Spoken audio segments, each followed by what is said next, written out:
Hello friends, good morning to all of you. आज की video में हम हीट ट्रांसफ़र के प्रीवियस ईयर क्वेश्चंस को डिस्कस करने वाले हैं। फर्स्ट ऑफ ऑल, हीट क्या होती है? Heat is an energy that flows due to difference in temperature. Heat के तीन मोड होते हैं। फर्स्ट होता है कंडक्शन। कंडक्शन के अंदर स्टेशनरी मीडियम में हीट ट्रांसफ़र होती है, सॉलिड टू सॉलिड या फिर लिक्विड टू लिक्विड। सॉलिड में हीट ट्रांसफ़र दो रीजन्स की वजह से होता है। फर्स्ट तो होता है motion of free electrons and second होता है लेटिस वाइब्रेशन।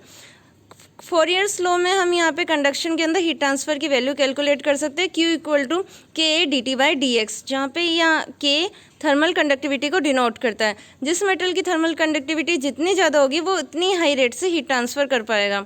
सेकेंड मोड होता है कन्वेक्शन का। कन्वेक्शन के अंदर सॉलिड से लिक्विड में हीट ट्रांसफ़र होती है।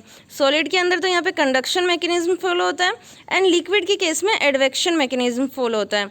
कन्वेक्शन दो टाइप का होता है। फर्स्ट होता है फोर्स कन्वेक्शन, जहाँ पे आपको किसी एक्सटर्नल मीडियम की रिक्वायरमेंट होती है हीट ट्रांसफ़र के लिए। सेकेंड है फ्री कन्वेक्शन। फ्री कन्वेक्शन में डेंसिटी डिफरेंस की वजह से हीट ट्रांसफ़र होता है। थर्ड मोड है हीट ट्रांसफ़र का रेडिएशन। पहले की दो मोड में कन्वेक्शन एंड कंडक्शन में हमें मीडियम की रिक्वायरमेंट होती थी, लेकिन रेडिएशन के केस में किसी टाइप की मीडियम की रिक्वायरमेंट नहीं होती। रेडिएशन एक वॉल्यूमेट्रिक फिनोमिना है। रेडिएशन में जो हीट है वो इलेक्ट्रोमैग्नेटिक वेव या फिर फोटोन की फॉर्म में रिलीज होती है।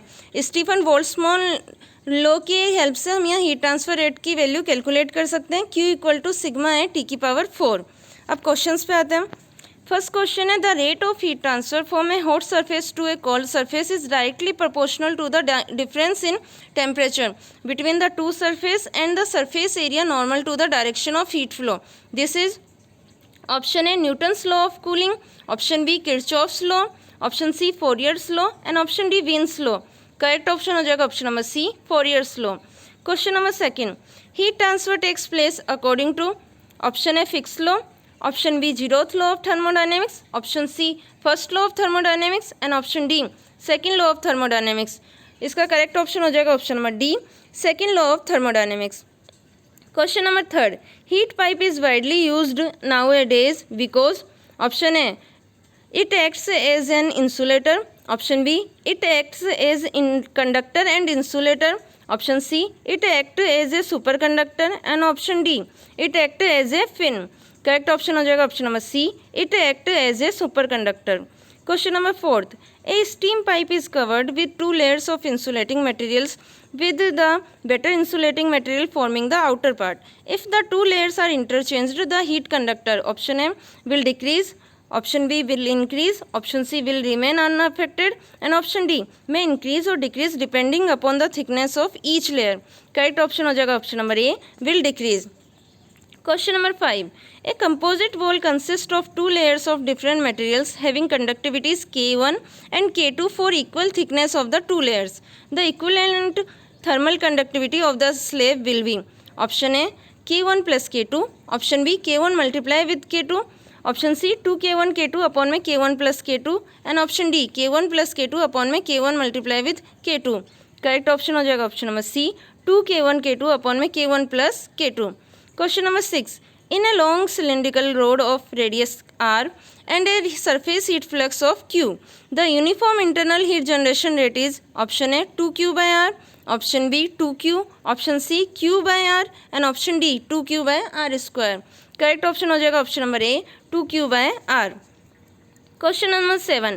Using thermal electrical analogy in heat transfer, match list first electrical quantities and select the correct answer using the course given below the list. दो लिस्ट गिवन है। List first में ए का voltage, B का current, सी की resistance and D का capacitance. And list second में first में thermal resistance, second में थर्मल कैपेसिटी, थर्ड में हीट फ्लो एंड फोर्थ में टेम्परेचर। हमें लिस्ट फर्स्ट को मैच कराना है लिस्ट सेकंड से।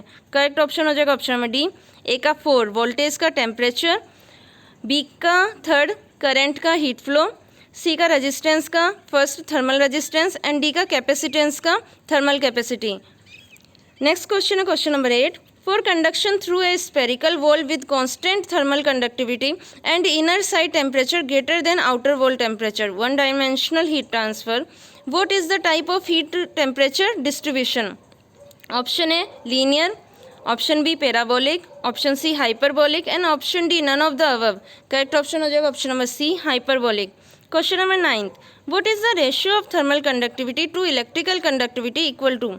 Option A Prandtl number, option B Reynolds number, option C Lorentz number and option D Lewis number. Correct option हो जाएगा option number C Lorenz number. Question number 10. A sphere, a cube and a thin circular plate, all made of same material and having same mass, are initially heated to a temperature of 250 degrees centigrade and then left in air at room temperature for cooling. Then which one of the following is correct? Option A, all will be cooled at the same rate. Option B, circular plate will be cooled at lower rate. Option C, sphere will be cooled faster. And option D, cube will be cooled faster than sphere but slower than circular plate. Correct option हो जाएगा option number D. Cube will be cooled faster than sphere but slower than circular plate.